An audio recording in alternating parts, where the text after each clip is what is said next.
Saviez-vous que les chats sont considérés comme bénis dans l'islam? Aujourd'hui, nous explorons les mystères fascinants des chats à travers l'histoire islamique. Les chats sont souvent considérés comme de simples animaux de compagnie. Mais saviez-vous que dans l'islam, ils occupent une place unique et mystérieuse?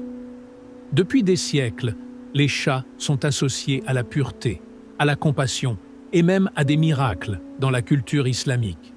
Aujourd'hui, nous allons découvrir les raisons fascinantes pour lesquelles les chats sont non seulement aimés, mais aussi respectés dans l'islam. Ce sujet est important car il nous permet de comprendre la profondeur de la miséricorde et de la compassion que l'islam prône non seulement envers les êtres humains, mais aussi envers toutes les créatures vivantes. Les récits du prophète Muhammad, paix et bénédiction sur lui, et les enseignements islamiques nous montrent comment traiter les animaux avec bienveillance et respect. Plongeons ensemble dans les histoires inspirantes, les enseignements spirituels et les faits historiques qui mettent en lumière les mystères incroyables des chats dans l'islam. Que vous soyez passionné par l'histoire islamique, un amoureux des chats, ou simplement curieux de découvrir un aspect fascinant de la culture islamique, cette vidéo est faite pour vous. L'histoire du prophète Muhammad, paix et bénédiction sur lui, et de son chat Mu'edza est l'une des anecdotes les plus célèbres qui témoignent de sa gentillesse et de sa miséricorde envers les animaux, en particulier les chats. Le prophète Muhammad, avait un chat préféré nommé Mu'edza. Un jour, alors que le prophète se préparait pour la prière, il remarqua que Mu'edza dormait paisiblement sur la manche de son vêtement. Au lieu de déranger le chat et de le réveiller, le prophète prit une décision touchante. Plutôt que de déplacer Mu'edza, il utilisa un couteau pour couper la partie de sa manche où le chat dormait. De cette façon, Mu'edza pouvait continuer à dormir tranquillement sans être dérangé. Cette histoire est souvent racontée pour illustrer la compassion et la miséricorde du prophète Muhammad envers toutes les créatures de Dieu, même les plus petites et les plus vulnérables. Cela montre également l'importance de traiter les animaux avec douceur et respect, un principe fondamental de l'islam. L'amour du prophète pour Mu'edza et son souci de ne pas le déranger sont devenus des symboles de la miséricorde divine que l'islam enseigne envers les animaux. C'est un rappel pour les musulmans de traiter chaque être vivant avec bienveillance et de prendre soin de toutes les créatures de Dieu. La perception de la pureté des chats. Tahir. Salive des chats. Contrairement à d'autres animaux, la salive des chats est considérée comme propre dans l'islam. Un hadith rapporté par Abu Huraira mentionne que le prophète Muhammad, paix et bénédiction sur lui, a dit que les chats ne sont pas impurs et font partie de ceux qui tournent autour de vous, parlant de la maison. Cela signifie que leur présence et leur salive ne souillent pas l'environnement ou les objets qu'ils touchent, comme les tapis de prière ou les vêtements. L'eau bue par les chats. L'eau dont un chat a bu est également considérée comme pure et ne nécessite pas d'être changée avant de l'utiliser, que ce soit pour boire ou pour faire les ablutions wudu. Cela montre que, dans l'islam, les chats sont vus non seulement comme des compagnons acceptables, mais aussi comme des créatures bénies dont le contact ne compromet pas la pureté rituelle. Comparaison avec d'autres animaux. La perception des chats comme étant tahir contraste avec celle de certains autres animaux, comme les chiens. Par exemple, le contact avec la salive d'un chien nécessite un lavage spécifique des objets souillés selon la jurisprudence islamique. En revanche, un contact avec un chat ne nécessite pas de telles mesures, ce qui reflète leur statut particulier dans l'islam. Confort et proximité avec les chats. Les enseignements islamiques encouragent une attitude bienveillante envers les chats. Il est rapporté que de nombreux compagnons du prophète et de nombreux savants musulmans ont vécu avec des chats, en les gardant proches d'eux.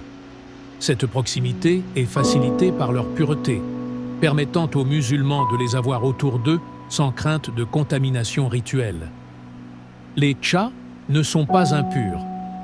Un hadith rapporté par Abu Huraira, un des compagnons les plus connus du prophète Muhammad, sallallahu alayhi wa sallam, est surnommé le père du chaton en raison de son amour pour les chats, mentionne que le prophète a dit « Les chats ne sont pas impurs, ils font partie de ceux qui tournent autour de vous ». Hadith rapporté par Abu Daoud, Tirmidhi et Malik. Ce hadith montre clairement que les chats sont considérés comme purs dans l'islam. L'expression « ceux qui tournent autour de vous » suggère que les chats partagent l'espace avec les êtres humains et ne compromettent pas la pureté rituelle. L'eau bue par les chats. Un autre hadith vient renforcer cette perception de pureté.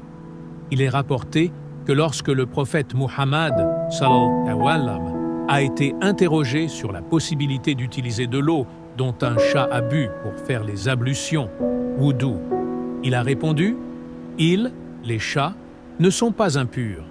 Ils font partie de ceux qui tournent librement parmi vous. » Hadith rapporté par Abu Daoud. Ce hadith montre que l'eau bue par un chat reste pure et que la salive d'un chat ne la rend pas impropre à l'usage. Cela contraste avec la jurisprudence sur d'autres animaux, tels que les chiens, où le contact avec leur salive nécessite une purification spécifique. Protéger et prendre soin des chats. Un autre hadith met en lumière l'importance de bien traiter les chats. Il est rapporté que le prophète Muhammad a mis en garde contre la cruauté envers les animaux, y compris les chats. Une histoire célèbre raconte: une femme a été punie en enfer parce qu'elle a enfermé un chat jusqu'à ce qu'il meure de faim. Elle ne l'a ni nourri, ni laissé libre pour manger les insectes de la terre. Hadith rapporté par Al-Bukhari et Muslim. Ce hadith souligne que les mauvais traitements envers les animaux, même les chats, sont sévèrement condamnés dans l'islam. Il rappelle aux croyants l'importance de la compassion et du soin envers toutes les créatures de Dieu.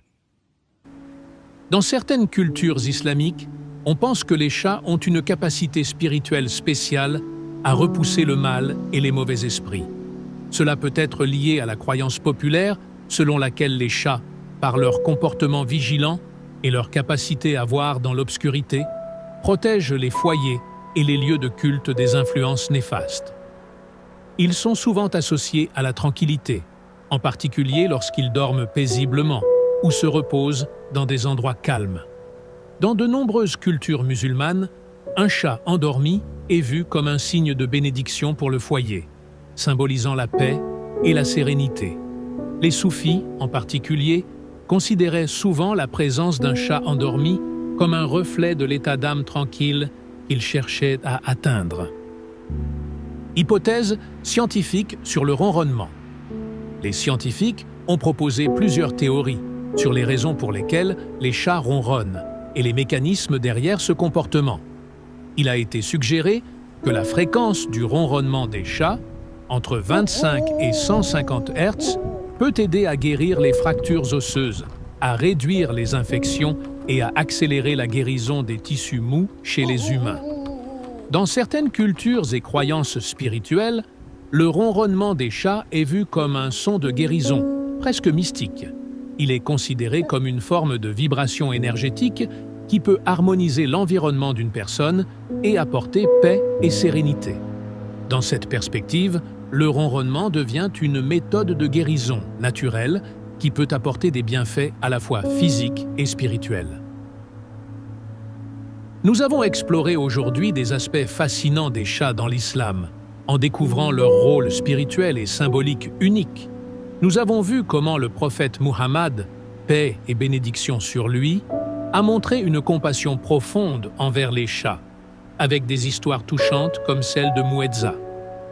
Nous avons également appris comment les chats sont considérés comme des créatures pures, tahir, et comment leur ronronnement mystérieux est associé à des propriétés curatives et apaisantes.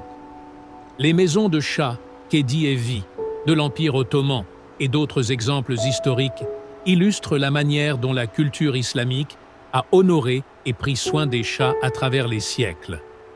Ce respect et cette bienveillance envers toutes les créatures vivantes nous rappelle les valeurs fondamentales de miséricorde et de compassion que l'islam enseigne.